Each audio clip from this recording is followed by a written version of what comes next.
పరిశుద్ధ గ్రంథమైన బైబిల్లో నుండి కీర్తనల గ్రంథం 18వ కీర్తన 3వ చరణం.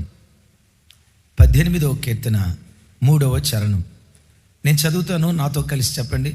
కీర్తనీయుడైన యెహోవాకు నేను మొరపెట్టగా ఆయన నా శత్రువుల చేతి నుండి నన్ను రక్షించును. కీర్తనీయుడైన యెహోవా అని భక్తుడైన దావీదు తన దేవునికి ఒక అద్భుతమైన పేరు పెడుతున్నాడు. పరిశుద్ధ గ్రంథమైన బైబిల్లో తన పేరును దేవుడు తానే బయలుపరుచుకున్న పేర్లు కొన్ని ఉన్నాయి. మరికొన్ని పేర్లు దేవునిని రుచి చూసి భక్తులు పెట్టిన పేర్లు కొన్ని ఉన్నాయి. ప్రార్థన ఆలకించువాడా, సర్వశరీరులు నీ వద్దకు వస్తారు. ఇది భక్తులు పెట్టినటువంటి పేరు. అయా మీ పేరేంటి? Jehovah, I am that I am. నేను ఉన్నవాడను అనువాడను.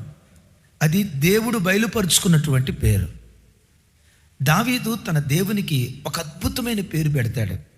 కీర్తనీయుడైన యెహోవా. కీర్తనీయుడైన అనే పేరుకు హిబ్రూలో మెహుల్లాల్ అనే పదం వాడబడింది. జెహోవా మెహుల్లాల్ అనండి. మెహుల్లాల్ అనే పేరుకున్న అర్థం ఏంటంటే ఆరాధనకు యోగ్యుడు, స్తుతికి యోగ్యుడు. వింటున్నారా?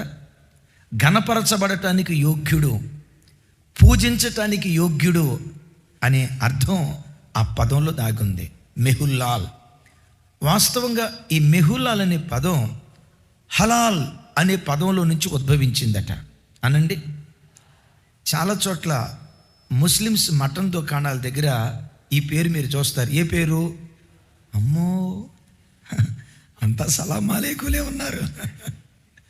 బాబోయ్, నేను ఎవరికి తెలియదేమో, ఇది నాకొక్కడికే నేను తెలిసింది అనుకున్నా. ఆహా, హలాల్. అయితే హలాల్ వాళ్ళు వాడే పదం హిబ్రూలో నుంచి వచ్చింది కాదు, అరామిక్లో నుంచి వచ్చింది. హలాల్ అనే పేరుకున్న అర్థం ఏంటంటే ఘనత నొందినవాడు, ప్రకాశించేవాడు, స్తుతుల మధ్య నివసించేవాడు, ఉత్సాహంగా స్తుతించండి అనే అర్థం హలాల్ అనే పేర్లు కొన్నటువంటి అర్థం. విచిత్రం ఏంటంటే హలాల్ అనే పదంలో నుండే మెహుల్లాల్ అనే పదం ఉద్భవించిందట. హలాల్ అనే పేరులో నుండే హల్లెలూయా అనండి. ఆ పదం కూడా హలాల్ అనే పదంలో నుంచి ఉద్భవించినట్లుగా హిబ్రూ గ్రంథాలు చెప్తాయి. సరే, మెట్టుకి ఏదేమైనా మెహుల్లాల్, హలాల్ అంటే కీర్తనీయుడు, పూజకు యోగ్యుడు, స్తుతికి యోగ్యుడు. ఇది ఈ పేరుకున్న అర్థం. దైవజన్మ, ఆకాశం క్రింద భూమికి పైన దేవుడు అని పిలువబడిన వారు, దేవతలని పిలువబడిన వారు కోట్ల కొలదున్న స్తుతికి పాత్రుడు, స్తోత్రమునకు యోగ్యుడు ఒక్కడే. ఆయనే మన ఆరాధ్య దైవం, ప్రభు అయిన యేసుక్రీస్తు వారు. హలాల్, స్తుతి పొందటానికి యోగ్యుడు, ఆరాధించటానికి తగినవాడు. మీరు అనొచ్చు, ఈయనే ఎందుకు పూజనీయుడు, ఈయన్నే ఎందుకు ఆరాధించాలి, ఈయన్నే ఎందుకు స్తుతించాలి? 2 మాటలు చెప్తాను. నంబర్ వన్ ఆయన గుణగణాలు స్తుతింపదగినవి. రెండవది, ఆయన స్తుతించే ప్రజల జీవితాల్లో దేవుడు చేసే కార్యాలు స్తుతింపదగినవి. అందుకనే బైబిల్లో ఒక స్థలంలో రాసి ఉంటుంది. 113వ కీర్తన చూడండి. 113వ కీర్తన 2-3 చరణాలు నాతో కలిసి చెప్పండి. ఇది మొదలుకొని ఎల్లకాలము, స్వరం ఎత్తాలి. ఇది మొదలుకొని ఎల్లకాలము యెహోవా నామము సన్నుతించబడునుగాక. సూర్యోదయం మొదలుకొని సూర్యాస్తమయము వరకు యెహోవా నామము స్తుతి నొందదగినది. విన్నారా? స్తుతి నొందదగినది అనే చోట హిబ్రూలో వాడబడిన పదం ఏంటంటే హలాల్ అనండి. ఇంకోసారి పెద్దగా, మటన్ దుకాణం హలాల్ కాదు. మీరు బాగా వినండి. బట్టల దుకాణం అనాలి కాదు. ఈ హలాల్ అనే పేరుకున్న అర్థం ఏంటంటే స్తుతికి యోగ్యుడు. ఆయన ఎప్పుడెప్పుడు స్తుతించబడుతున్నాడు? అసలు రాయబడిన మాట ఇది మొదలుకొని, అప్పుడప్పుడు కాదు, ఇది మొదలుకొని ఒక ఆదివారం కాదు, ఇది మొదలుకొని ఉదయం లేచినప్పుడు ఒక అర్ధగంట కాదు, ఇది మొదలుకొని సాయంత్రం ఒక అర్ధగంట కాదు, ఇది మొదలుకొని ఎల్లకాలము యెహోవా నామము స్తుతించబడును గాక. ఎప్పటి నుంచి ఎప్పటి వరకు స్తుతించాలట? సూర్యోదయం మొదలుకొని సూర్యాస్తమయం వరకు నిరంతరము స్తుతించబడుతున్న ఏకైక నామం, పగటికి పగలు రాత్రికి రాత్రి ఆరాధించబడుతున్న ఏకైక నామం, సూర్య చంద్ర నక్షత్రాదుల చేత నిరంతరము స్తుతించబడుతున్న ఏకైక నామం ప్రభు అయిన యేసుక్రీస్తు వారి నామం. బైబిల్లో రాయబడిన మాట ఏంటో తెలుసా? సూర్య చంద్ర నక్షత్రాదులు దేవుని స్తుతిస్తూ ఉన్నాయి. ఆకాశ సైన్యమా ఆయనను స్తుతించండి, సూర్య చంద్ర నక్షత్రాదులారా ఆయనను స్తుతించండి. పగటికి పగలు రాత్రికి రాత్రి నిరంతరము సృష్టి యావత్తు ఈ దేవుని స్తుతిస్తూ ఉన్నాయి. అందుకని ఈ దేవునికి పెట్టబడిన పేరేంటో తెలుసా? యెహోవా హలాల్, కీర్తనీయుడైన యెహోవా అనండి. యెహోవా. ఇప్పుడు ఒక మాట, ఎందుకు ఆయన ఇలా కీర్తించాలి? అఫ్కోర్స్ ఆయన సృష్టికర్త. వాటితో పాటు రెండు బలమైన కారణాలు చెప్తాను. ఆయనను స్తుతించడానికి ఆయన స్వభావమే కారణం. ఆమేన్. ఇప్పుడు ఒక ఆయన పవిత్రంగా బ్రతికేవాడు ఉన్నాడు. ఏమండి, ఏ దురలవాటుకు బానిస కాకుండా, ఏ తాగుబోతనానికి బానిస కాకుండా బాధ్యతగా బ్రతుకుతున్నాడు. ఎక్కడ అపవిత్రంగా బ్రతకడు, నీతిగా బ్రతికాడు, పవిత్రంగా బ్రతుకుతున్నాడు. పరిశుద్ధంగా బ్రతికేవాడిని, ఎంత పవిత్రంగా బ్రతుకుతాడనండి, తన కుటుంబాన్ని ఎంత చక్కగా కట్టుకున్నాడు అనండి. బాబోయ్, ఎంత నీతిమంతుడంటే అని పొగుడుతారా లేదా? అతన్ని పొగట్టడానికి కారణం ఏంటి? అతని స్వభావమే. ఇప్పుడు తాగుబోతు ఆయన ఒక ఆయన ఉన్నాడు, ఫుల్గా తాగాడు. ఆ తాగుబోతు ఆయన్ని పట్టుకొని ఈయనంటే ఏమనుకున్నారండి? 3 కోటలు తాగిన తోలడు, అసలు స్ట్రైట్గా నిలవబడతాడు. ఎంత చక్కగా నడుచుకుంటూ వెళ్తాడు తెలుసా? పుణ్యాత్ముడండి. అసలు ఇంత కెపాసిటీ ఎవరికి ఉంటుందండి? మా వాడు 3 కోటలు కాదు 4 కోటలు తాగిన అసలు తోలడు, అంత కెపాసిటీ ఉంటుందండి. తాగుబోతుని ఎవరైనా పొగుడుతారా? మీరు పొగిడేటట్టే ఉన్నారు. తిరుగుబోతుని ఎవరైనా పొగుడుతారా? ఒకడు పొగడబడటానికి కారణం ఆయన స్వభావం. బిడ్డలారా, ఈ దేవుడు స్తుతికి అర్హుడు అని ఎందుకు వాక్యం అంటుందో టక చూపిస్తాను. చూడండి, ఇదే 18వ కీర్తన 46వ చరణం చూడండి. యెహోవా జీవము గలవాడు, నా ఆశ్రయ దుర్గమైనవాడు, నా ఆశ్రయ దుర్గమైన వాడు, స్తోత్రార్హుడు. ఎవరు? ఇక్కడ కూడా హలాల్ అనే పేరు వాడబడింది. మెహులాల్ అనండి. మెహులాల్ అనే పేరుకున్న అర్థం ఏంటి? చెప్పండి. స్తోత్రార్హుడు అంటే స్తోత్రమునకు అర్హుడు. హీఈస్ వర్ధీ, స్తోత్రమునకు అర్హుడు. అందుకనే నా రక్షణకర్త అయిన దేవుడు బహుగా స్తుతి నొందునుగాక. ఎట్లా స్తుతించాలి? తమ్ముడు లేచి నిలబడండి, ఆరాధన చేద్దాం అని అన్న తోడనే అది భారంగా ఎంచుకోక, అబ్బా ఏమి స్తుతిరా, ఏమి స్తోత్రాలరా అని అనుకోకుండా ఈ దేవుణ్ణి బహుగా స్తుతించాలట. నా రక్షణకర్త అయిన దేవుడు బహుగా స్తుతి నొందునుగాక. అరే, పావుగంటే స్తుతి పెట్టారే, 15 నిమిషాలే స్తుతి పెట్టారే, 10 నిమిషాలే స్తుతి పెట్టారే, ఇంకొక 5 నిమిషాలు పెంచితే బాగుండే, 20 నిమిషాలు దేవుని స్తుతించాలి. బహుగా దేవుని మనం స్తుతించేవారిగా ఉండాలి. సరే, ఎందుకు ఈ దేవుడు స్తోత్రమునకు అర్హుడు? ఎందుకు ఈ దేవుడు పూజకు అర్హుడు? 2 మాటలు చెప్పాను. ఒకటి, ఆయన స్వభావం దానికి కారణం. రెండవది, ఆయన ఆరాధించే ప్రజల్లో ఆయన చేసే క్రియలు స్తుతింపదగినవి. చూడండి, 15వ కీర్తన, నిర్గమకాండం 15వ అధ్యాయం 11వ వచనం. నాతో కలిసి, యెహోవా వేల్పులలో నీ వంటి వాడెవడు? పరిశుద్ధతను బట్టి నీవు మహనీయుడవు. ఇందాకేం చదువుకున్నావు? అదే ఎస్, థ్యాంక్ యూ అమ్మా, అలా కనెక్ట్ అవ్వాలా. ఇందాకేం చదువుకున్నావు? కీర్తనీయుడు అని చదువుకున్నావు. ఈయనేమంటాడు? నువ్వు మహనీయుడు. దేని బట్టి మహనీయుడు అయ్యా? పరిశుద్ధతను బట్టి నువ్వు మహనీయుడు. స్తుతి కీర్తనలను బట్టి పూజ్యుడవు, అద్భుతములు చేయువాడవు, నీ వంటి వాడెవరు అంటాడు. దైవజనమా, నా వైపు చూడండి. సృష్టిలో దేవుళ్ళు అని పిలువబడిన వారు కోట్ల కొలది ఉన్నారు, కానీ పరిశుద్ధత కలిగిన ఏకైక దేవుడు, పాపము చేయని ఏకైక దేవుడు, పాపము లేని ఏకైక దేవుడు, పాపము ఎరుగని ఏకైక దేవుడు, ఒకే ఒక్క దేవుడు, ఆయనే మన ఆరాధ్య దైవం, ప్రభు అయిన యేసుక్రీస్తు. ఆయన ఎంత పరిశుద్ధుడో మీకు అర్థం అవటానికి చెప్తాను. అత్యున్నత సింహాసనమందు దేవుడు ఆసీనుడై ఉన్నారు. దేవుని ఆరాధించడానికి దేవుని చుట్టూతో ఎవరున్నారు? దేవదూతలు ఉన్నారు. మిమ్మల్ని అడుగుతా, దేవదూతలు ఎవరో తెలుసా? సంపూర్ణ సౌందర్యం కలిగిన వాళ్ళు, సంపూర్ణమైన సౌందర్యం కలిగిన వాళ్ళు. అందగాళ్ళు అంటాను చూసారా? అందం అంటే దేవదూతలదే. ఆ మధ్య ఎవరు అన్నారు, ఈ భూమి మీద మంచి అందగత్తెలు ఎవరయ్యంటే రష్యన్స్ అట, ఇజ్రాయిలీట్స్ అట, బహు అందంగా ఉంటారట. నేనంట, రష్యా అమ్మాయిల అందం దేవదూతల ముందు ఏం సరిపోద్ది? ఇజ్రాయేలీల అమ్మాయిల అందం దేవదూతల ముందు ఏం సరిపోద్ది? సంపూర్ణ సౌందర్యం కలిగిన దేవదూతలు తన చుట్టూతో నిలవబడి ఆ దేవుని ఆరాధిస్తూ ఉంటే, ఆ దేవదూతలను చూసి కనీసం చూపుల్లోనైనా, కనీసం ఆలోచనలోనైనా, కనీసం తలంపుల్లోనైనా ఇంత కూడా శోధించబడలా. బైబిల్ ఏమేమి రాసిందో తెలుసా?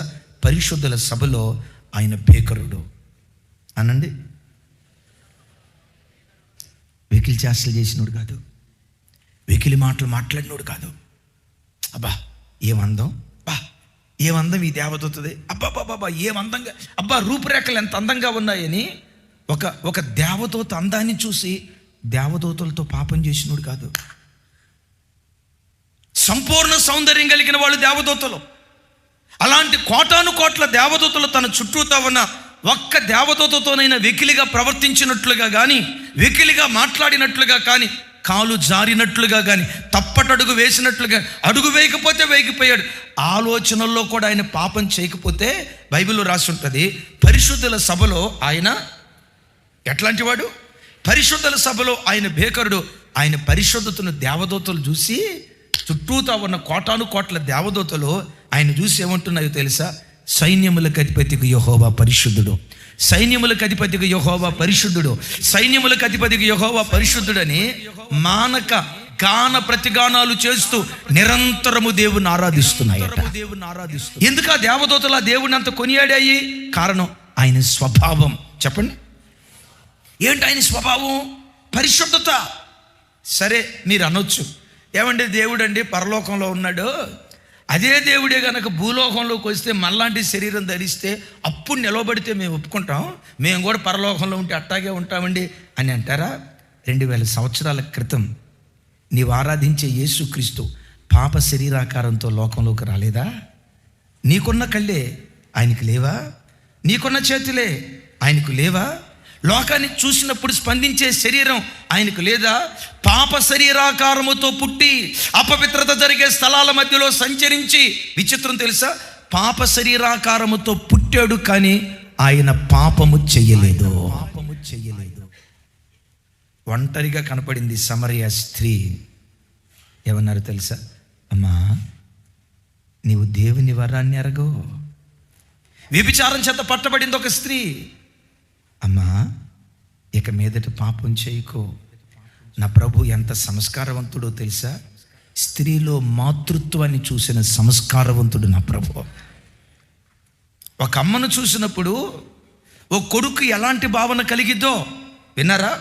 తన తల్లిని చూసినప్పుడు కొడుకు ఎలాంటి భావన కలిగిద్దో, మా అమ్మ నన్ను కన్న తల్లి, నన్ను కన్న గర్భం మా అమ్మ అనే పవిత్రమైన భావన ఎలా కలిగిద్దో, ఎవరిని చూసినా యేసయ్యకు అలాంటి పవిత్రమైన భావన కలిగింది. యేసయ్య సమరయ ప్రాంతంలో ఒక ఆవిడ్ని, యోదయ ప్రాంతంలో ఇంకొక ఆవిడ్ని, ఇంకోటి చెప్పండి, గలిలయ ప్రాంతంలో ఇంకొక ఆవిడ్ని, ఈ ముగ్గురు మధ్య ఈ పని చేయాల. ఆయన ఇంత కీర్తించబడటానికి కారణం ఏంటో తెలుసా? వెతకండి.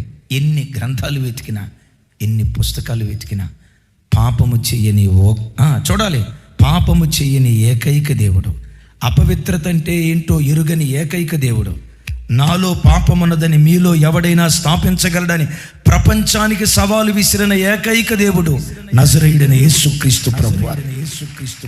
అందుకనే ఆయన నామం దేవుని మందిరంలో స్తుతించబడటం మాత్రమే కాదు, ఆదివారం స్తుతించబడటం మాత్రమే కాదు, ఇది మొదలుకొని వినపడలేదురా తల్లి పెద్దగా, ఇది మొదలుకొని ఎల్లకాలము యెహోవా సన్నుతించబడును గాక, యెహోవా నామం సన్నుతించబడును గాక. ఆయన నామం ఎలాంటిది? పరిశుద్ధమైనది. చెప్పండి చెప్పండి చెప్పండి. సూర్యోదయం మొదలుకొని సూర్యాస్తమయం వరకు నిరంతరము స్తుతించబడుతున్న ఏకైక నామం యేసుక్రీస్తు నామం. బిడ్డలారా, దేవుళ్ళని పిలువబడిన వారు చాలామంది ఉన్నా వాళ్ళు శరీరంతో వచ్చినప్పుడు ఎక్కడో ఒక చోట శోధించబడ్డారు. ప్రతివాడు కాంతకు దాసుడే అన్నట్లుగా స్త్రీలోలుగా బ్రతికిన వారు కోట్ల కొలది ఉన్నారు. యేసయ్య కళ్ళ ముందు వేల మంది స్త్రీలు కనపడ్డా ఆ స్త్రీలో మాతృత్వాన్ని చూపించి పరలోకంలో ఉన్న తండ్రి ఎలా ఉన్నారో భూలోకంలో ఉన్న యేసుక్రీస్తు వారు కూడా తన పవిత్రలోకంలో ఉన్న యేసుక్రీస్తును చాటి చెప్పారు గనుక ఆయన గుణాలను బట్టి ఈ దేవుడు స్తుతికి యోగ్యుడు. హలాల్ హలాల్ మెహుల్లాల్ మెహుల్లాల్ అంటే కీర్తనీయుడైన దేవుడు. అంతేనా? దానితో పాటు ఏంటో తెలుసా? ఆయన్ని ఆశ్రయించి ఈ దేవుని నిరంతరం ఎవరైతే స్తుతిస్తారో, నిరంతరం ఎవరైతే ఆయనను స్తుతిస్తారో వారి జీవితాల్లో దేవుడు జరిగించే కార్యాలు ఆయనను స్తుతించడానికి కారణమవుతున్నాయి. Praise the Lord. పెద్దగా చెప్దాం, ప్రైజ్ ది లార్డ్. అయితే మంచిది. ఈ దేవుడిని ఎప్పుడెప్పుడు స్తుతించాలి? మేలు కలిగినప్పుడే స్తుతించాలా? నష్టం కలిగినప్పుడే స్తుతించాలా? ఈ దేవుని ఆయన ప్రజలైన మనం ఇంత గొప్ప దేవుడు కదా, ఇంత భీకర కార్యాలు చేసే దేవుడు కదా, తను ఆశ్రయించిన ప్రజల జీవితాల్లో ఇంత అద్భుతాలు చేసే దేవుడు కదా, ఈ దేవుణ్ణి ఆయన పిల్లలైన మనం ఎప్పుడెప్పుడు స్తుతించాలి, ఎప్పుడెప్పుడు ఆరాధించాలి. చూడండి 81వ కీర్తన 3-4 చరణాలు.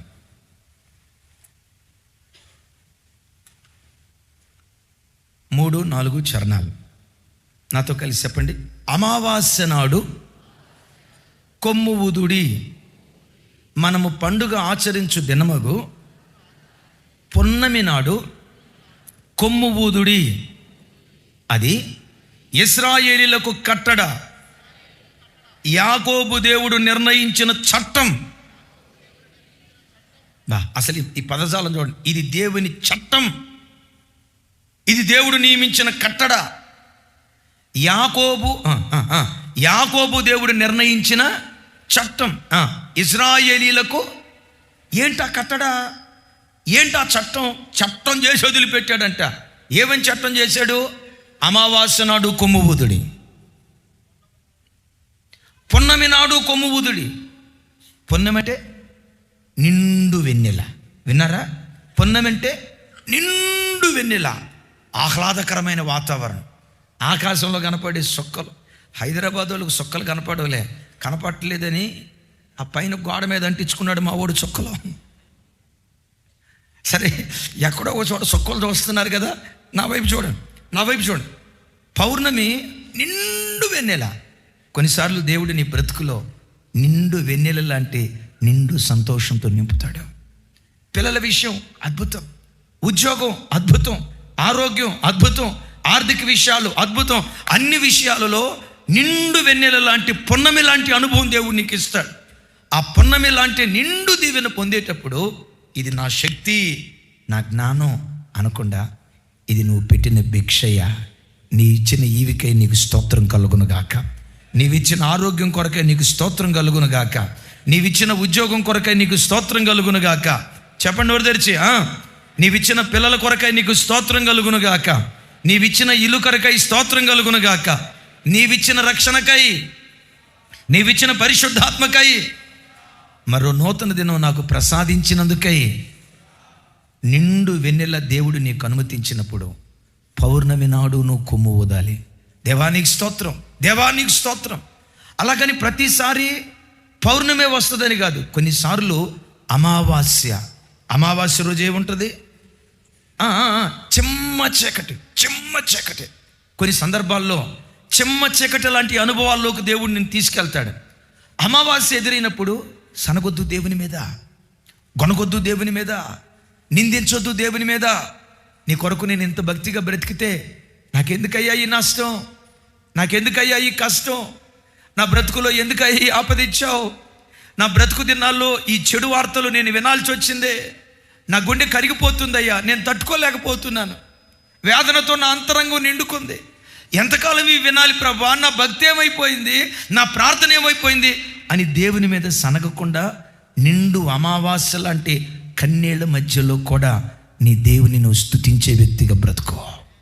పెద్దగా చెప్దాం ఆమేన్. ఎప్పుడు అన్నీ ఇచ్చినప్పుడే కాదు, అన్నీ కోల్పోయిన పరిస్థితి వచ్చిన ఆ కష్ట స్థితిలో కూడా, అమావాస్య లాంటి అనుభవాలలో కూడా మనం ఆయనని స్తుతించే ప్రజలుగా ఉందుముగాక. బిడ్డలారా, నా వైపు చూడండి. మీలో ఎవరైనా మీ జీవితంలో మీరు ఎదుర్కొంటున్న కొన్ని శ్రమలను బట్టి ఆ దేవుడు నాకేం చేయలేదే సనుక్కుంటున్నారా? ఆ దేవుడు నాకు అన్యాయం చేసినట్టున్నాడే, మనసులో ఒకంత బాధ ఉందా? నేను ఇంత ప్రార్థన చేస్తే, ఇంత ఉపవాసం ఉంటే, దేవుడు అని దేవుని కొరకు పరిగెత్తితే నాకే ఎందుకు ఈ కష్టం వచ్చింది, నాకే ఎందుకు ఈ బాధ వచ్చింది, నా ఇంటిలోనే ఎందుకు ఈ కీడు జరిగింది, నా దేవుడు నన్ను మర్చిపోయాడా, ఏమని నేను స్తుతించగలను, ఏమని నేను ఆరాధించగలను? ఒకవేళ అమావాస్య లాంటి అనుభవంలో ఉండి ఈరోజు ప్రార్థనకు వచ్చావా? అమావాస్య లాంటి అనుభవంలో దావీదు దేవుని స్తుతించలేదా? అమావాస్య లాంటి అనుభవంలో యోబు దేవుని స్తుతించలేదా? అమావాస్య లాంటి అనుభవాలలో వారు దేవుని స్తుతించడాన్ని బట్టే ఆ స్తుతే వాళ్ళ స్థితిని మార్చేసింది. ఆ స్తుతే వారి స్థితిని మార్చేసింది. నా ప్రభు బిడ్డ, ఒక్కసారి నా వైపు చూడు.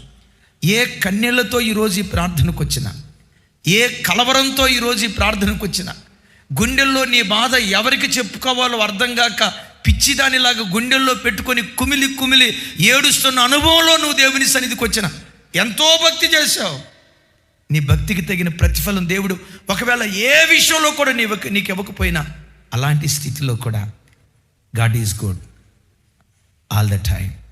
God is good all the time. నువ్వు ఎప్పటికీ మంచోడు అయ్యా, నువ్వు చెడు చేయవయ్యా, కీడు చేయటం నీకు చేత కదయ్యా, ఈ కీడుగా కనపడుతున్న కీడులో కూడా నేను స్తుతిస్తున్నానని కీడులో దేవుని స్తుతించు. నీ కీడంతా దేవుడు మేలుగా మార్చడం ప్రారంభిస్తాడు. ఇది ఇశ్రాయేలీయులకు కట్టడ. యాకోబు దేవుడు నిర్ణయించిన, ఏమంటే చట్టాన్ని ఉల్లంఘించామా ఫైన్ పడిపోద్ది. ఇప్పుడు ఔటర్ రింగ్ రోడ్డు ఉంది, 120 కిలోమీటర్ల స్పీడ్తో వెళ్ళొచ్చు.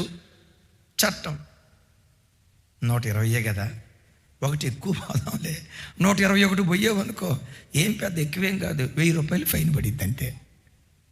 అంటే చట్టాన్ని ఏం చేయాలి? ప్రతి వ్యక్తి చట్టాన్ని పాటించాలి. దేవుడు నిర్ణయించిన చట్టం ఏంటో తెలుసా? మేలులో దేవుని స్తుతించు, కీడులో దేవుని స్తుతించు, లాభంలో దేవుని స్తుతించు, నష్టంలో దేవుని స్తుతించు, ఆరోగ్యంలో దేవుని స్తుతించు, అనారోగ్యంలో దేవుని స్తుతించు, ప్రమోషన్ వచ్చినప్పుడు దేవుని స్తుతించు. ఏదో అంటున్నారు, ప్రమోషన్ కాదు, డిమోషన్ వచ్చినప్పుడు దేవుని స్తుతించు. ఎందుకో తెలుసా? అమావాస్య రోజు స్తుతించు, పౌర్ణమి రాజు స్తుతించు. హల్లెలూయా. ఎందుకు? ఈ దేవుడు ఎవరు? కీర్తనీయుడు అనండి. కీర్తనీయుడు అనే పదానికి హిబ్రూలో ఏముందని చెప్పాను? మెహులాల్. మెహులాల్ అనే పదం ఎక్కడి నుంచి వచ్చింది? ఇంకోసారి, ఎక్కడి నుంచి వచ్చింది? హలాల్. ఎప్పుడు దేవుని మనం హలాల్ చేస్తూ ఉంటే, ఎప్పుడు దేవుని స్తుతిస్తూ ఉంటే, ఆ స్తుతి దావీదు జీవితంలో ఏం చేసిందో చూడండి. 18వ కీర్తన 3వ చరణం.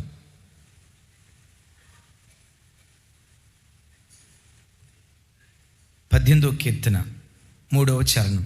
నాతో కలిసి చెప్పండి. కీర్తనీయుడైన యెహోవాకు నేను మొరపెట్టగా ఆయన నా శత్రువుల చేతి నుండి నన్ను రక్షించును. అంటే దావీదు చుట్టూతో ఎవరున్నారు? చుట్టూతో శత్రువులు ఉన్నప్పుడు దావీదు ఏం చేశాడు? కీర్తనీయుడైన యెహోవాకు మొరపెట్టాడు. నా వైపు చూడండి. చుట్టూతో శత్రువులు ఉన్నప్పుడు దావీదు ఏం చేశాడు? దేవుని స్తుతిస్తున్నాడు, దేవుని సన్నిధిలో మొరపెడుతున్నాడు. చుట్టూతో శత్రువులు ఉన్నారు అని రాసింది కదా. చుట్టూతో ఉన్న శత్రువులు ఎలాంటి వాళ్ళు? ఇదే కీర్తనలో అంటాడు. 17వ చరణం నాతో కలిసి, బలవంతులకు పగవారు నన్ను ద్వేషించువారు నాకంటే బలిష్ఠులై ఉండగా వారి వశము నుండి నన్ను రక్షించెను. చప్పటి కొడుతూ దేవునికి స్తోత్రాలు చెప్దాం. ఈ మాట నీ జీవితంలో దేవుడు స్థిరపరచునుగాక. ఈ మాట నీ జీవితంలో దేవుడు నెరవేర్చునుగాక.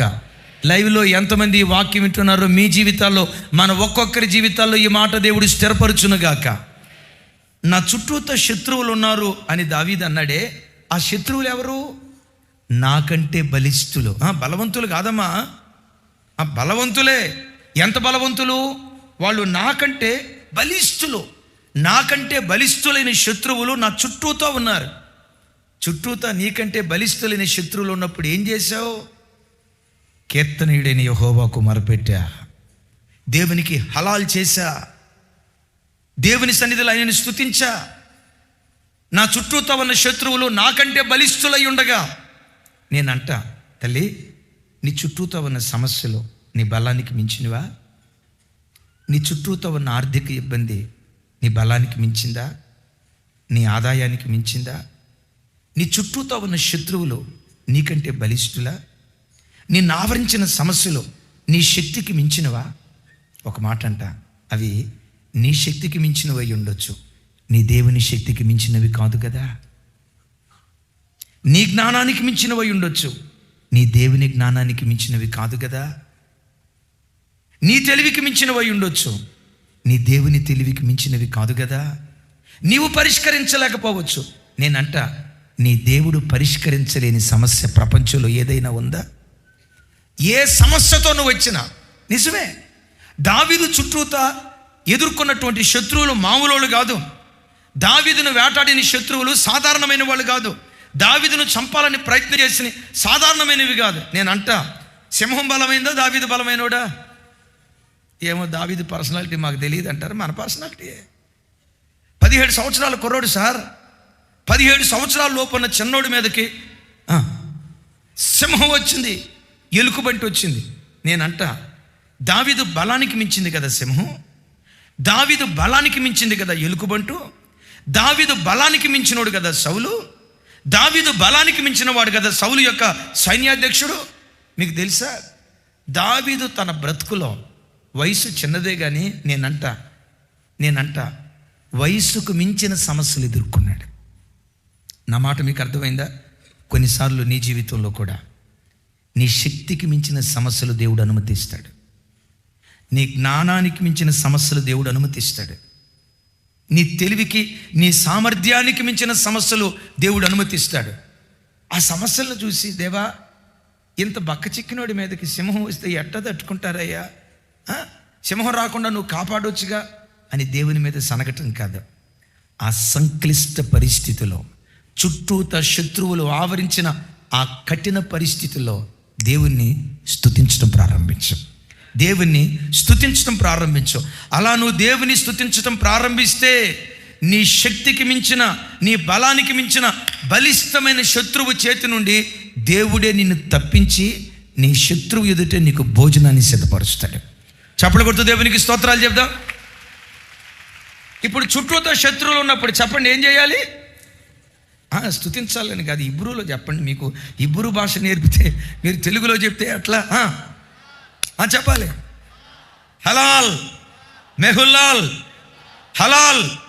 చుట్టూతో శత్రువులు ఉన్నప్పుడు, నీ శక్తికి మించిన అప్పులు ఉన్నప్పుడు, డాక్టర్లు కూడా చేయి విడిచిపెట్టిన రోగం ఉన్నప్పుడు, భయంకరమైన చిక్కు సమస్యలో చిక్కుకున్నప్పుడు, కుటుంబంలో అసమాధానం ఉన్నప్పుడు, భార్యాభర్తల మధ్యలో అనైక్యత ఉన్నప్పుడు, కుటుంబం కలవరాల మధ్యలో ఉన్నప్పుడు, కోల్పోయిన స్థితిలో ఉన్నప్పుడు, అమావాస్య ఎదురైనప్పుడు, చీకటి బ్రతుకు ఎదురైనప్పుడు, గుండెల నిండా దుఃఖం ఉన్నప్పుడు, దేవుని సన్నిధిలో నువ్వు హలాల్ చేయగలిగితే నీ శక్తికి మించిన శత్రువు చేతిలో నుంచి దేవుడు నిన్ను విడిపిస్తాడు.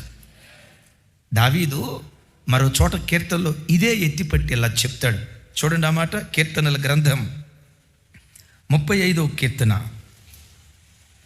10వ చరణం. 35:10. అప్పుడు యెహోవా, నీ వంటి వాడెవడు? మించిన బలము గల వారి చేతిలో నుండి, దీనులను దోచుకుని వారి చేతిలో నుండి, దీనులను దరిద్రులను విడిపించువాడవు నీవే.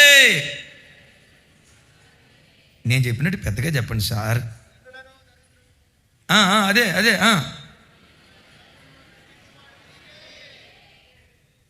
అని నేను చెప్తాం కాదయ్యా, నా ఎముకలు చెప్తాయి. చూసారా మాట? దావీదు ఎముకలు ఏ మాటలైతే చెప్పాయో, ఒకరోజు వస్తుంది నీ ఎముకలు కూడా ఆ మాట చెప్పేటట్లుగా దేవుడు నీ బ్రతుకులు కార్యం చేస్తాడు. నేను అబద్ధపు మాటలు చెప్పి మిమ్మల్ని మిస్మరైజ్ చేయట్లా, నా దేవుని వాక్యం మీ ముందు పెడుతున్నా. దావీదు ఆరాధించిన దేవుడే నీ దేవుడు కాదా? అదే దేవుని నీవు ఆరాధించినప్పుడు, అదే దేవుని నీవు స్తుతించినప్పుడు, దావీదు జీవితంలో కార్యం చేసిన దేవుడు నీ జీవితంలో ఎందుకు కార్యం చేయడమ్మా? నీ పిల్లల జీవితంలో ఎందుకు కార్యం చేయడయ్యా? నీ కుటుంబంలో ఎందుకు కార్యం చేయడయ్యా? తప్పకుండా ఒకానొక రోజు ఈ మాట నీ నోట దేవుడు ఉంచబోతున్నాడు.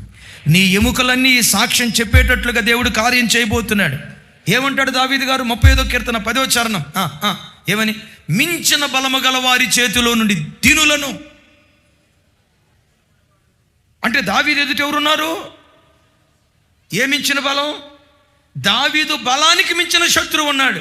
అయితే ఎప్పుడు ఒకటి గుర్తుంచుకో, నీ ఎదుటున్న శత్రువు నీ బలానికి మించిన వాడేమో, నీ దేవుని బలానికి మించిన వాడు కాదు. ఇదొక్కటి స్థాపించుకో. కొంతమంది నీ మీద పగబట్టారా?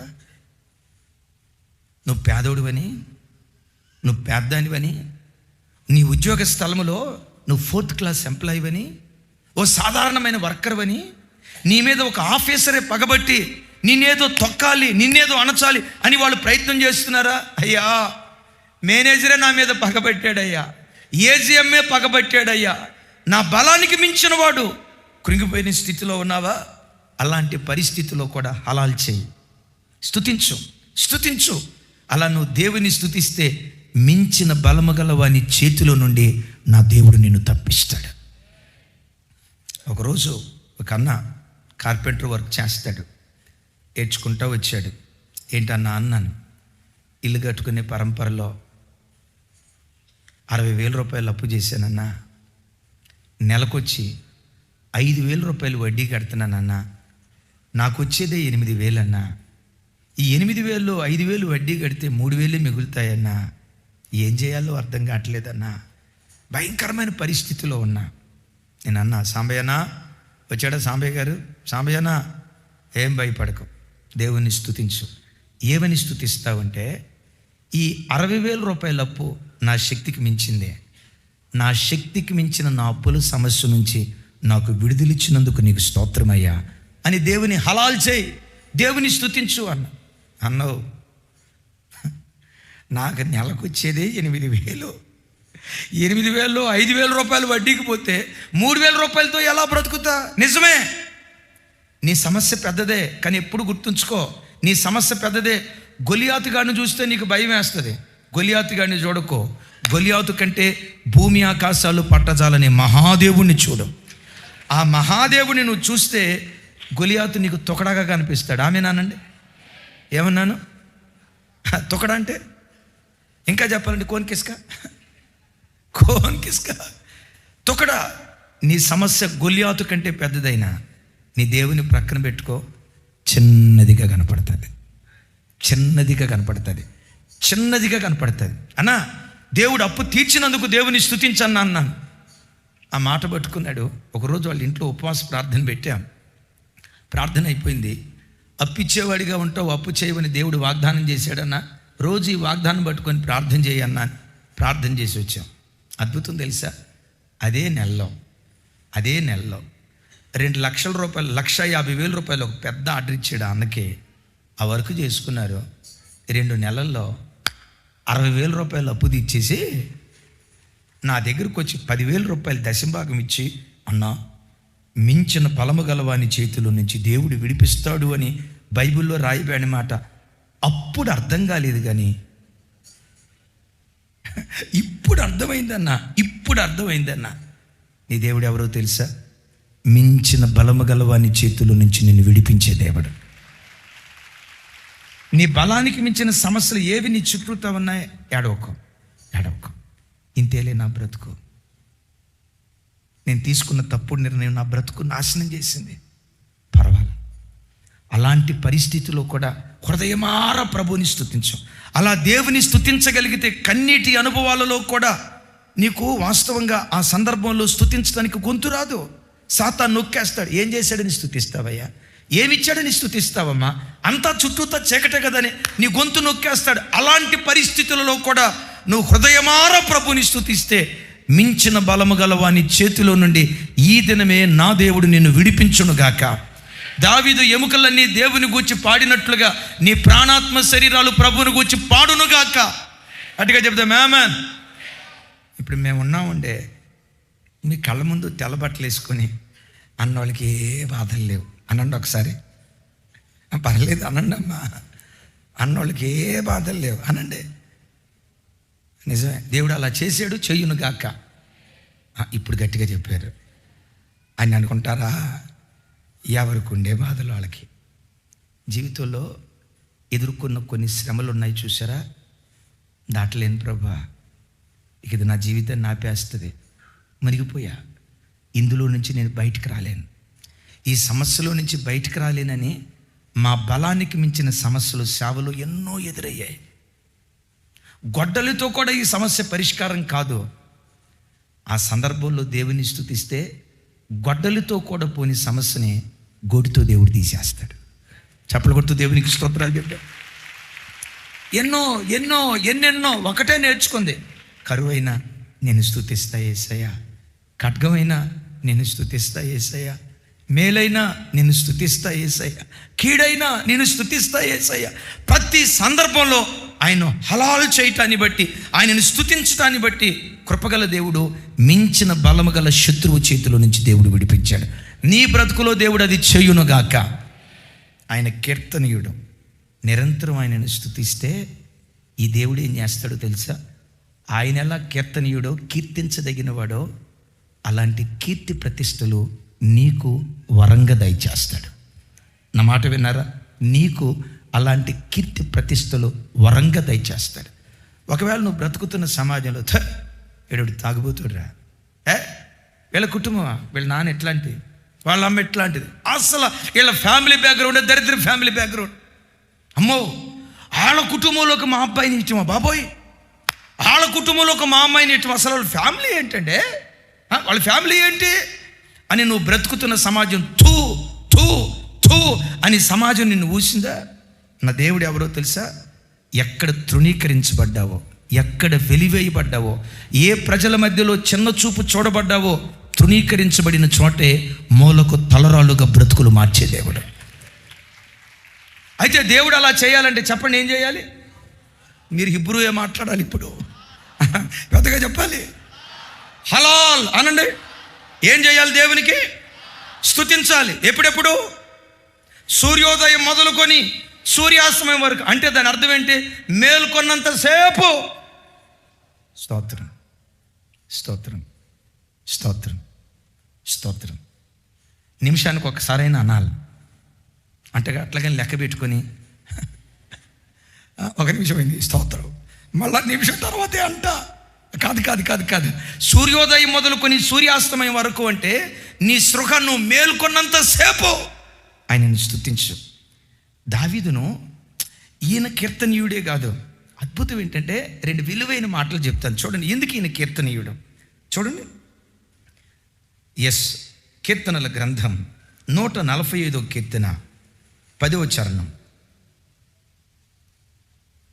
అలాగే 22వ కీర్తన 6వ చరణం. నాతో కలిసి, యెహోవా నీ క్రియలన్నీ నీకు కృతజ్ఞతాస్తుతులు చెల్లించుచున్నవి, భక్తులు నిన్ను సన్నుతించుదురు. కొంచెం పెద్దగా చెప్పండి ఈ మాట. యెహోవా నీ క్రియలన్నీ నీకు కృతజ్ఞతాస్తుతులు తెలియచేయుచున్నవి, చెల్లించుచున్నవి. ఇప్పుడు మనం అందరం దేవుని కృతజ్ఞతాస్తుతులు చేయటానికి కారణం ఏంటి? ఆయన క్రియలే. పరలోకాన్ని విడిచిపెట్టి భూలోకానికి నరవతారిగా దిగి వచ్చి మానవాళి రక్షణకై తన ప్రాణాన్ని, తన విలువైన ప్రాణాన్ని, తన రక్తాన్ని ధారపోసాడే. మానవాళి రక్షణకై ఇంత త్యాగం చేశాడే. ఆయన క్రియే ఆయనకు కృతజ్ఞతాస్తుతులు తెలియజేస్తా ఉన్నాయి. ప్రైజ్ ది లార్డ్ చెప్దాం. Praise the Lord. అంత మాత్రమే కాదు, ఆయనను ఆశ్రయించిన ప్రజల జీవితాల్లో ఆయన చేసే క్రియలు, దావీదు జీవితంలో దేవుడు ఎలాంటి క్రియ చేశాడో చెప్పే ముందు అసలు దావీదు ఒకప్పటి పూర్వపు స్థితి ఏంటో చెప్తా. చూడండి, 22వ కీర్తన 6వ చరణం. నాతో కలిసి చెప్పండి. నేను నరుడను కాను, నేను దేవతను. ఏమన్నాడు? ఏమండి, దావీదు అంటంతో మనకున్న ఇమాజినేషన్ ఏంటి? రాజండే, రాజండే, 40 సంవత్సరాలు ఏకచక్రాధిపత్యంగా పరిపాలన చేసినోడు, మహానుభావుడండే అని అంటామనమా? నేను నరుడను కాదు అని అనటంతో అక్కడేదో పెద్ద పదం పెట్టాడేమని స్టార్టింగ్లో అనుకున్నా. కానీ ఏమంటాడు తెలుసా? నేను నరుడను కాను, పురుగును, నరుల చేత నిందించబడిన వాడను, ప్రజల చేత తృణీకరించబడిన వాడను. ఒకసారి నా వైపు చూడండి. ఎవరి దావీదు అంటారు కదా, గోంగూర ఏరేటప్పుడు గోంగూరలో పురుగు వస్తే పురుగుని చూసి, నా బంగారమే ఎంత బాగున్నావే తల్లి, అబ్బా పచ్చగా గ్రీనిష్ కలర్ అండి, ఎంత బాగుందో చూడండి అని అంటాం. ఆ పురుగుని చూడటంతో డిసిరి అవతల పడేస్తావా? పురుగును ఒక వ్యక్తి అలా అసహించుకుంటారో దావీదును ప్రజలు అలా అసహించుకున్నారు.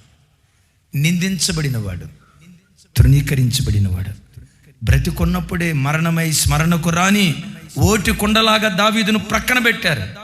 మీకు విచిత్రం తెలుసా? ప్రజలు పక్కన పెట్టిన వాడిని దేవుడు కోరుకుంటాడు. నేను ఖచ్చితంగా ఈ మాట చెప్పగలను. ప్రజలు ఎవరినైతే పక్కన పెడతాడో వీడు వేస్ట్ గాడు, ఇది ఓటికొండ, వీడు పనికిరానోడు, వీడు నిష్ప్రయోజకుడు, వీడు యూజ్లెస్ ఫెలోనని ప్రజలంతా ఎవరిని పక్కన పెడతారో, ప్రజలు పక్కన పెట్టిన వాడి మీదే దేవుడు మనసుంచి ప్రజలు పక్కన పెట్టిన వాడిని ప్రయోజకుడిగా దేవుడు మారుస్తాడు. ఒకసారి నా వైపు చూడండి. నీ జీవితంలో చుట్టూతో ఉన్న వాళ్ళని నిందిస్తున్నారా, తృణీకరిస్తున్నారా, ఎగతాళిగా మాట్లాడుతున్నారా, కించపరుస్తూ మాట్లాడుతున్నారా? నువ్వు అలా వెళ్ళిపోయిన తర్వాత చాటు చాటున గుసగుసలాడుతున్నారా? నీ కుటుంబం అంటే ఒక పురుగును చూసినట్లుగా, ఇది లేబర్దండే, వీడు లేబరోడండే, వీళ్ళ బ్రతుకిట్లాంటిదండి అని పదే పదే తృణీకరిస్తున్నారా? కూర్చొని, దేవా నా పేద స్థితే కదా నేను తృణీకరించబడటానికి కారణం, నా చిన్న ఉద్యోగమే కదా నన్ను తృణీకరించబడటానికి కారణం, తోబుట్టువులు ఎవరూ నా మీద మనసు పెట్టట్లేదు, అన్నదమ్ముళ్ళు ఎవరూ నా వైపు చూట్ల, నా పేద స్థితిని చూసి చింతల్లో ఒక ఆయన మన చర్చికి వస్తాడు. అప్పట్లో ఇప్పటికీ వస్తారు. ఆయన ఒకరోజు నాతో ఏడుస్తూ అన్నయ్య, హైదరాబాదులో మన చర్చికి దగ్గరలోనే మా అన్న ఉంటాడు అన్నయ్య, మా అన్న మా ఇంటికి రాడు, వాళ్ళ ఇంటికి నన్ను పిలవడు, వాళ్ళ ఇంట్లో ఏ ఫంక్షన్ చేసినా నన్ను పిలవడు అన్నయ్య. ఎక్కడున్నారయ్యా మీ అన్నయ్య? ఏ ఊర్లో ఉంటారు? ఏ ఊర్లో అన్న? సింతల్లోనే ఉంటాడన్న. సింతల్లో ఎక్కడుంటాడు? మాట్లాడుతూ ఉంటే అరుగురు అపార్ట్మెంట్ ఉందే, ఆ అపార్ట్మెంట్ మా అన్నదేనన్నా అన్నాడు. మరి ఇంత ఆశీర్వదించబడినప్పుడు కొంచెం అప్పుడప్పుడు పిలిచి ఒక ముద్దన్నం పెట్టొచ్చు కదా. నన్ను పిలవడన్నా. ఎందుకు పిలవడంటే, నేను ఒకవేళ వాళ్ళ ఇంటికి వెళ్తే సైకిల్ మీద వెళ్తా కదన్నా, నా వైపు చూస్తున్నారా? సైకిల్ మీద వెళ్తా కదన్నా, సైకిల్ మీద వాళ్ళ ఇంటికి వెళ్తే అది ఆయనకు అవమానం అంట. నా తమ్ముడు లేబరోడు అని చెప్పుకోవటానికి నాకు అవమానం. ఒక అపార్ట్మెంట్ ఉందా? 2-3 అపార్ట్మెంట్లు ఉన్నాయా? 2-3 కాదన్నా, 4 ఉన్నాయి. మరి 4 ఒకటి అమ్మి నీకు ఇస్తే పోయేది కదా తమ్ముడా, నువ్వు కూడా పైకి లేచేవాడు కదా. ఆడి పిల్లికి కూడా బెచ్చి మెట్టాడు అన్న పుణ్యాత్ముడు. ఎంగిలి చేత్తో అదేదో పూర్తి చేయండి. కాగిని కూడా తోడన్నా అంత పుణ్యాత్ముడు. నాకు ఈగిపోతే ఈగిపోయాడన్న ఆయన. ఆయన డబ్బు నాకెందుకన్నా, ఆయన డబ్బు నాకెందుకన్నా, కనీసం ఒకసారి పిలిస్తే బాగుండు కదా. పిలవడం సరే, తన ఇంటికి నన్ను పిలవకపోతే పిలవకపోయాడు, నా ఇంటికి రాడన్నా. ఈ లేబరోడు రేకుల ఇంటి దగ్గర ఉంటాడు, రేకుల ఇంట్లో ఉంటాడు. ఆడింటికి వెళ్తే నా స్టేటస్ ఏమైపోద్ది? అద్భుతం తెలుసా? ఆ కుటుంబాన్ని దేవుడు ఈరోజు కనికరించాడు. అద్భుతం. వాళ్ళ కొడుకులిద్దరూ దేవుని చేత బహుగా దీవించబడ్డారు. కొడుకులిద్దరూ దీవించబడి అన్న అపార్ట్మెంట్ ఎదురుగానే అద్భుతమైన ఇల్లు కట్టుకోవటానికి దేవుడు కృప చూపించాడు. నేను వాళ్ళని కించపరచట్లా. వాళ్ళు అన్నన్నారే కొడుకు కూతురు బాధ, ఒక్కళ్ళు కూడా ప్రయోజకులు కాల. ఆ తమ్ముడు ఎప్పుడైనా కలిసినప్పుడు ఏమంటాడు తెలుసా? మా అన్న కుటుంబం బాగుపడేటట్టు ప్రార్థన చేయండి అన్న. చితికిపోయిందన్నా, డబ్బు ఉందని పేరే కానీ ఇంట్లో ఏమి లేదన్నా, ఇద్దరు పాడైపోయారన్నా. ఈరోజు ఆ బిడ్డను చూస్తూ ఉంటే ఒకప్పుడు పురుగులాగా ప్రజల చేత తృణీకరించబడినవాడు, నిందించబడినవాడు, వెలివేయబడినవాడు, ఆ తృణీకరించిన అన్న కళ్ళ ఎదుటే తలమానికగా దేవుడు నిలవబెట్టాడు. ఆ అన్నను కూడా దేవుడు కనికరించును గాక. గట్టిగా చెప్తాం ఆమేన్. ఏమంటాడు దావీదు గారు? నేను నరుడను కాదు, నరుల చేత నిందించబడిన వాడును, ప్రజల చేత తృణీకరించబడిన వాడును. అద్భుతం తెలుసా? ఆ తృణీకరించబడిన దావీదు మీదే దేవుడు మనసు నిలిపాడు. అంటాడు, పెంట కుప్పల మీద నుండి దీనులను పైకెత్తి తన ప్రజల ప్రధానులతో కూడా సింహాసనం మీద కూర్చోబెడతాడు అని రాయబడినట్లుగా గొర్రెల దొడ్డిలో నుంచి దావీదును లేవనెత్తి సింహాసనం మీద దేవుడు దావీదును కూర్చోబెట్టాడు. దావీదుకు దేవుడు ఎంత పేరు ఇచ్చాడో తెలుసా? చూడండి, సమూయేలు 2వ గ్రంథం 7వ అధ్యాయం 9వ వచనం. 7వ అధ్యాయం 9వ వచనం. నాతో కలిసి చెప్పండి.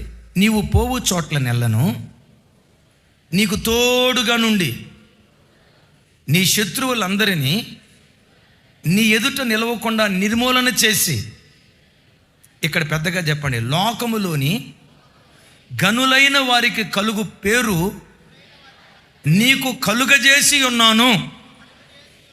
ఏ పేరు? లోకంలో గనులున్నారే, ఎవరు? లోకంలో గనులున్నారే, గనులైన వారికి ఎలాంటి పేరు కలిగిందో అలాంటి పేరు నేను నీకు ఇచ్చా, అలాంటి ఘనతనే నీకు ఇచ్చా, అలాంటి విలువ నీకు ఇచ్చా, అలాంటి స్థానానికి నిన్ను లేవనెత్తేనని దావీదును గూర్చి దేవుడు మాట్లాడుతున్నాడు.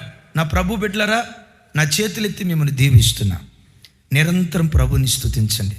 కరువైనా, ఖడ్గమైనా, వస్త్రహీనతైనా, ఉపద్రవమైన, ఆపదైనా, అపాలైనా, ఉన్న రోజైనా లేని రోజైనా, మరణమైనా జీవమైనా, ప్రతి సందర్భంలో చెప్పండి, ఏం చేయాలి దేవునికి మనం? ఇంకోసారి, ఆ పని నువ్వు చేయగలిగితే, ఆయనను నీవు కీర్తిస్తే నీకు కీర్తి ప్రతిష్టలు దేవుడే కలుగు చేస్తాడు. అసలు దేవుని సెలక్షన్ ఎట్టుంటుందో ఈ మాట చెప్పి నేను ముగింపుకి వెళ్తా. ప్రజలు ఎవరినైతే పక్కన పెడతారో వాడిని దేవుడు పట్టుకుంటాడు. వీడు ఎందుకు పనికిరాడని ప్రజలు ఎవరిని తృణీకరిస్తారో ఆ తృణీకరించబడిన వాడిని పట్టుకొని మూలకు తలరాయిగా దేవుడు మారుస్తాడు. ఒక అద్భుతం. దేవుడు నరుని చేసేటప్పుడు నేల మట్టితో చేశాడు, బంగారంతో చేయలా. విన్నారా? దేవదారు కర్రతో చేయలా, వెండితో చేయలా, ఎత్తడితో చేయలా. మనిషిని దేవుడు దేనితో చేశాడు? నేల మట్టితో చేశాడు. నేనంట, నేల మట్టి విలువ లేనిదా, విలువ కలిగిందా? పెద్దగా చెప్పండి. అక్కడ దాకెందుకు? మీరు అలా నడుచుకుంటా వెళ్తున్నారు, పాదం బురదలో పడింది, కాలు అంతటికి మట్టి అంటింది. ఆ మట్టి అంటిన అంటనే ఏం చేస్తారు చెప్పండి? అచ్చి అని అక్కడికక్కడే దాన్ని రుద్దేస్తారు, కడిగేసుకొని వెళ్తారు. ఒకవేళ అట్లా వెళ్ళేటప్పుడు బంగారు గొలుసు తగిలితే, కనపడితే ఒట్టు పీటీ ఉషాలాగా పరిగెత్తుతారు, బోల్ట్ ఉషాలాగా ఉషాలాగా పరిగెత్తుతారు, మాయమైపోతారు. ఎందుకు? బంగారం విలువే. కొంతమంది ఎట చూస్తున్నారంటే అలాంటి ఒక అద్భుతం జరిగేటట్టు వద్ద మనకు అట్లా. ఇప్పుడు గమనించండి, ఆ బంగారపు గొలుసు తగిలిందంటే వెంటనే పరిగెత్తుకుంటాం కదా, అది విలువైంది. దేవుడు మనిషిని బంగారంతో చేయలా, వెండితో చేయలా, ఎత్తడితో చేయలా. ఎందుకు? పనికిరాని విలువ లేని నేలమట్టితో చేశాడు. రైట్? నేలమట్టితో మనిషిని చేశాడు కదా, విలువ లేని దానితో మనిషిని చేశాడు కదా. ఈ సృష్టిలో ఉన్న సృష్టి అంతటిలో, దేవుని సృష్టిలో మహామేధావితనం కలిగిన జీవి ఎవరు? మనిషే. మనిషిని మించిన మేధావి ఎవరున్నారు? మనిషిని మించిన జ్ఞానవంతుడు ఎవరున్నారు? ఇక్కడుండి ఫోన్ చేస్తే అరక్షణంలో అమెరికా నుంచి, హలో ఇక్కడి నుంచి దుబాయ్ ఫోన్ చేస్తే అర సెకండ్లో హలో. ఈ ఫోన్ కనిపెట్టిన అపర మేధావి ఎవరు? మనిషే. అంగారగ్రహం మీదకి ఎస్ ఆకాశ మహాకాశాల్లోకి ఉపగ్రహాలు పంపించిన ఈ మేధావి ఎవరు? ఎక్కడుండి మాట్లాడితే ప్రపంచ దేశాలన్నీ చూస్తూ ఉన్నాయి. ఎక్కడ సూరారం కాలనీ, సాయిబాబా నగర్, ఎక్కడ అమెరికా, ఎక్కడ ఆస్ట్రేలియా, ఎక్కడ న్యూజిలాండ్, ఇక్కడుండి మాట్లాడుతుంటే అక్కడెక్కడో చూస్తూ ఉన్నారే. నేనంట ఈ టెక్నాలజీ కనిపెట్టిన మేధావి ఎవరు? మనిషే. నేనంట ఈ మహామేధావిగా పిలువబడుతున్న మనిషిని దేవుడు దేనిలో నుంచి సృష్టించాడు చెప్పమంటారా? విలువ లేని దానిలో నుండి విలువైన వాడిని దేవుడు పుట్టించాడు. చీప్ మెటీరియల్లో నుండి, ఈ మాట పట్టుకోండి, చీప్ మెటీరియల్లో నుండి చీఫెస్ట్ వ్యక్తిని దేవుడు కలుగు చేశాడు. నా మాట మీకు అర్థమైందా? ఇంకోసారి చెప్తాను. చీప్ మెటీరియల్లో నుండి, మట్టి ఏ మెటీరియల్ చెప్పాలి? చీప్ మెటీరియల్లో నుండి, పెద్దగా చెప్పాలి ఈ మాట, చీఫెస్ట్ అంటే అత్యంత ముఖ్యమైన వ్యక్తిని దేవుడు చేశాడు. నేలమట్టిగా ఈరోజు ప్రజలతో తొక్కబడుతున్నావా? హలాల్ చేయి. నేలమట్టిలాగా ప్రజల చేత తృణీకరించబడుతున్నావా? హృదయమారా స్తుతించు. ఎక్కడ నేలమట్టిగా అణగదొక్కబడ్డావో అదే స్థలంలో మోలకు తలరాయిగా దేవుడు నిన్ను మార్చునుగాక. ఆయనను కీర్తిస్తే నీకు కీర్తి ప్రతిష్టలు దేవుడు అనుగ్రహిస్తాడు. అద్భుతం తెలుసా? దావీదు ఎప్పుడు నిరంతరం అలా స్తుతించడాన్ని బట్టి దావీదు జీవితంలో దేవుడి కార్యం చేశాడు. అందుకని తన దేవునికి ఏమని పేరు పెట్టాడు? కీర్తనీయుడు అనే మాటను హిబ్రూలో ఏమంటారు? మెహులాల్. మెహులాల్ అనే పదం ఏ పదంలో నుంచి వచ్చింది? హలాల్. అలా నిరంతరం మనం హలాల్ చేస్తే ఏం జరిగిద్దో ఇది చెప్పి నేను ముగిస్తాను. చూడండి, ద్వితీయోపదేశకాండంలో మొట్టమొదట భక్తుడైన మోషే గారి మాట అన్నారు.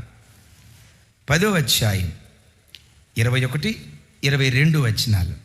21, 22 వచనాలు నాతో కలిసి చెప్పండి. ఆయనే నీకు కీర్తనీయుడు, నీవు కన్నులారా చూచుచుండగా భేకరమైన ఆ గొప్ప కార్యములను నీ కొరకు చేసిన నీ దేవుడు ఆయనే. అందరం చప్పలు కొడితే యేసయ్యకు స్తోత్రాలు చెప్దాం. ఎంత చక్కటి మాట అంటాడు. ఆగుదాం అక్కడ. నా వైపు చూశానండి. ఆయనే నీకు కీర్తనీయుడు. ఎవరు నీకు కీర్తనీయుడు? ఎవరు నీకు కీర్తనీయుడు? మనిషిని చూసి, కొడుకుని చూసి, నా బంగారు, నా కొండ. మనమంతా పిల్లల్ని పట్టుకొని కొండ కోట అంటే దావీదు ఎవరిని పట్టుకొని కొండ అన్నాడు? పెద్దగా చెప్పాలి. అట్లాగని పిల్లల్ని పట్టుకొని అనొద్దని కాదమ్మా, పర్వాలేదు. దావీదు చూడండి, మోషేకు కీర్తనీయుడు ఎవరు అంటాడు? ఆయనే నీకు కీర్తనీయుడు.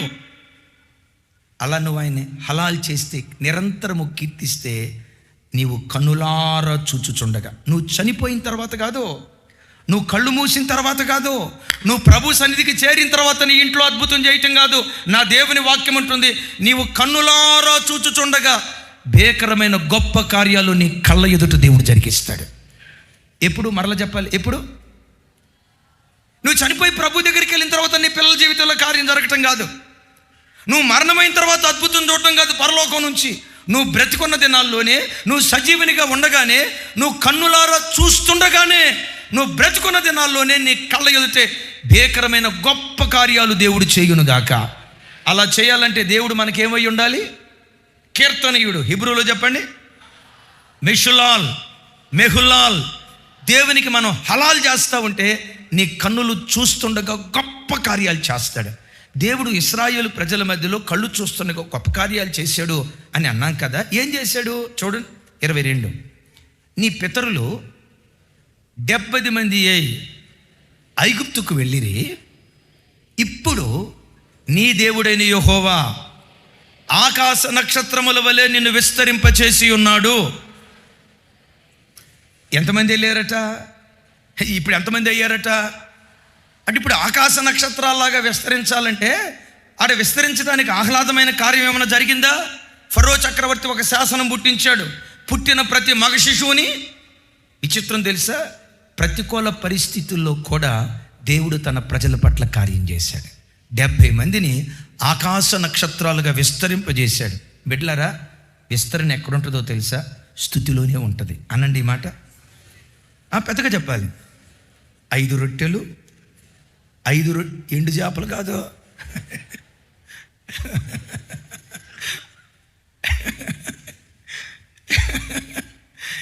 ఎండు చేపలు కాదన్నా. ఆ తమ్ముడు మచిలీపట్నం వాడు,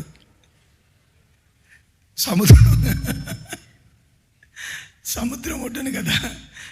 సరే, 5 రొట్టెలు 2 చేపలు. ఒకసారి చూడండి, ఉన్నది 5 రొట్టెలు, తినటానికి 5,000 మంది ఉన్నారు. పిల్లలు స్త్రీలు మొత్తం కలిసి 25,000. నా ప్రభు ఏమి నేర్పాడో తెలుసా?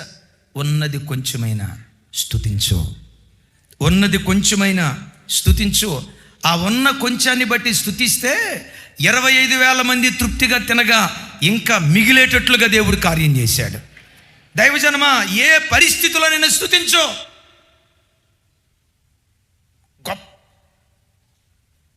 అనండి ఒకసారి, పెద్దగా చెప్పాలి. గొప్ప చేతగాడు దొరుకుతాడు అనుకుంటే, నాకు నా ఫ్యామిలీ బ్యాక్గ్రౌండ్కి సరిపడా నా సాఫ్ట్వేర్ ఇంజనీర్ కాదు, నెలకు ఒక 3 లక్షల జీతగాడు దొరుకుతాడని అనుకున్నాం. దేవుడు నీకు 20,000 రూపాయల జీతగాడినే ఇచ్చాడు. చూసి దొరికాడు. నా కర్మ, నా తలరాత.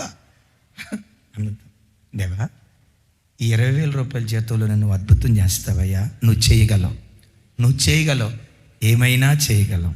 కథ మొత్తం ఏవైనా చేయగలవు, కథ మొత్తం మార్చగలవని ఆ కలిగిన దాన్ని బట్టే హృదయమారా ప్రభుని స్తుతించు. వస్తా నువ్వు లక్షల లకారాలు తీసుకొస్తావు అనుకున్నా. అసలు వాస్తవంగా నువ్వు తీసుకొచ్చింది 10. వాస్తవంగా నీకంటే ముందెవరు వచ్చారు? తీసుకో 100 కోట్లు. నీకంటే ముందుగా ఎంత 100 లక్షలు ఇస్తానన్న వాళ్ళు వచ్చారు. నిన్ను చేసుకున్నా అదే అమ్మాయిని కనుక చేసుకుంటే నా బ్రతిక అట్లా అనొద్దు.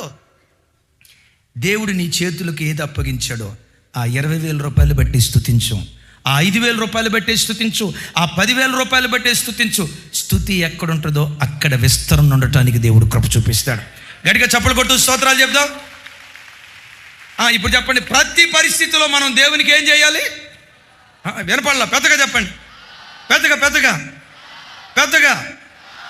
అది నువ్వు చేస్తే నీ కన్నులు చూస్తూ ఉండగా ప్రతికూల పరిస్థితిలోనే నిన్నంతకంతకు వృద్ధిపరచడం ప్రారంభిస్తాడు. ఎలాంటి పరిస్థితుల్లో కూడా దేవుడు అభివృద్ధి పరుస్తాడో ఈ మాట చెప్పి నేను ప్రార్థన చేస్తాను. 92వ కీర్తన చూడండి, 92వ కీర్తన 14-15 చరణాలు.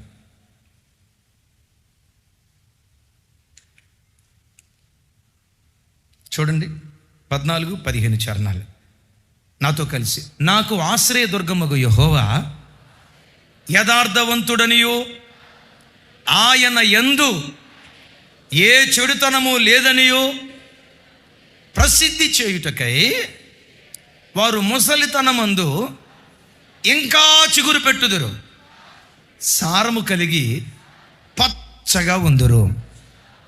ఆమేన్. ఒక అద్భుతమైన మాట. భక్తుడైన మోషే గారు ఇక్కడ తన దేవుణ్ణి కీర్తిస్తున్నాడు. ఏమని? నా వైపు చూడ. నా ఆశ్రయదుర్గమగు యెహోవా అనండి, యథార్థవంతుడు, ఆయనలో ఏ చెడుతనము లేదు అని దేవుని ప్రసిద్ధి చేస్తున్నాడట. అలా ప్రసిద్ధి చేస్తూ ఉంటే ముసలితనంలో కూడా చిగురు పెట్టే కృప దేవుడు ఇచ్చాడు. ఏ వయసులో? అంటే ముసలితనం అంటే ఏమంటారు? ముసలితనం అంటే బలం కోల్పోయినా, సమస్తం కోల్పోయిన స్థితి కదా.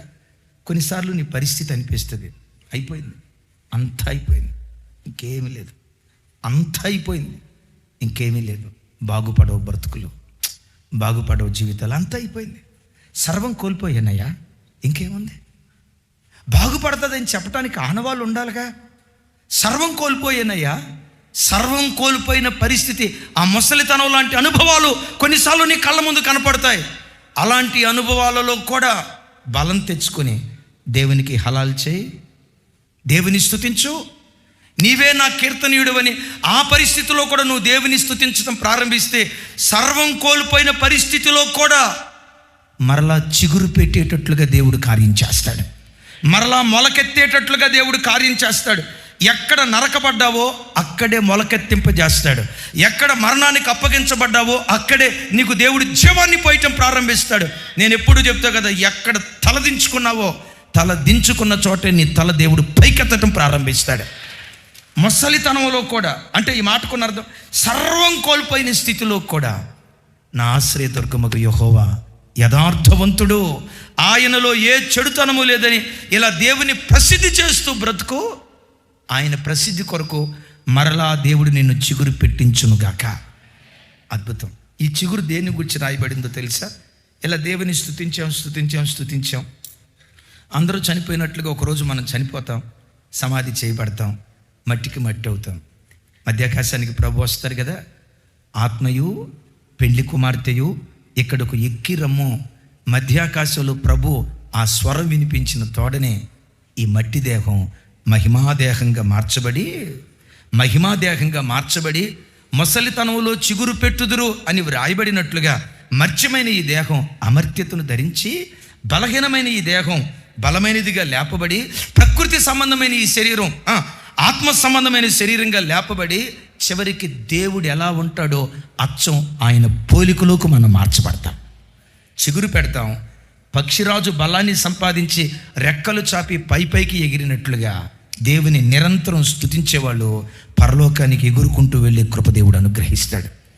ఒకసారి ఇట్లా అనండి, పర్లేదు. ఈ 2 రెక్కలు మనకు ఉండాలి.